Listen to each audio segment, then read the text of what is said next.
Chernokozovo Detention Center. Chernokozovo Detention Center Russian, Chernokozovo SIZO. Chernokozovo SIZO is a prison in the village of Chernokozovo, Chechnya, Russia. The detention center is operated by the Ministry of Internal Affairs and currently has the status of penal colony. Chernokozovo SIZO was notorious during the Second Chechen War, serving as the main component of the filtration camp system operated by Russian federal forces. It was the site of reported human rights violations, particularly accusations of widespread arbitrary detention and torture. History. The Soviet-era maximum security penitentiary facility at Chernokozovo was closed down during the First Chechen War in December 1994. It was reopened by the Russian Federal Forces during the Second Chechen War at the end of 1999, officially as a temporary reception center for the persons detained on the grounds of vagrancy and begging.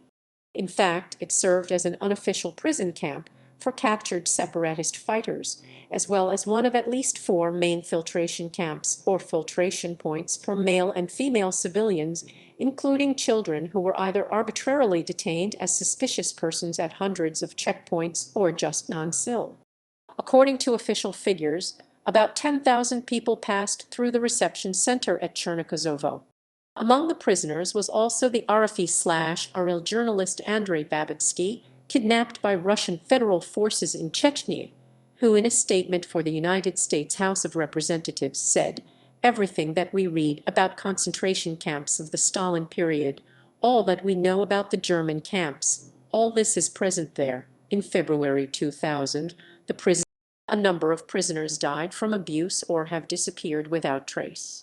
Afterwards, Russian government engaged in what Amnesty International called a cover-up, before opening the prison for visits by foreign journalists and international observers. Prior to the high-profile visit by the Council of Europe's Committee for the Prevention of Torture, the prison was turned from a reception center into a SIZO investigative isolator and freshly painted. A new prison staff from the Ministry of Justice were sent to replace the previous guards, who were reportedly contract soldiers, and conditions there improved notably, while torture victims have been. In October 2000, Human Rights Watch released its 99-page investigative report about Chernokozovo, titled Welcome to Hell.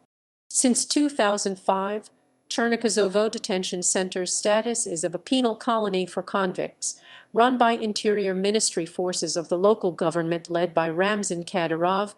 Living conditions there reportedly have improved vastly since 2000, however still remained bad. For example, healthy persons are kept together with tuberculosis patients, and reports of continued beatings, torture, and other abuse have persisted. ECHR rulings. In 2007, in the first ruling on a torture case from Chechnya, the European Court of Human Rights ECHR found Russia guilty of torturing the Chitaev brothers, Adam and Arbai, at Chernokozovo during their detention between April and October 2000, finding that their suffering was particularly serious and cruel. Among various other forms of abuse, the brothers were subjected to electric shocks, suffocated with a cellophane bag and a gas mask, and had parts of their skin torn away with pliers. In 2003, Zira Baitieva, a female former Chernokozovo detainee, who had filed a case with the court relating to her torture, was summarily executed. In a 2008 ruling, the court ruled that Baitieva's illegal detention in Chernokozovo and the inhuman and degrading treatment she suffered during detention had been in total disregard of the requirement of lawfulness, and blamed the Russian state for her and her family's subsequent murder.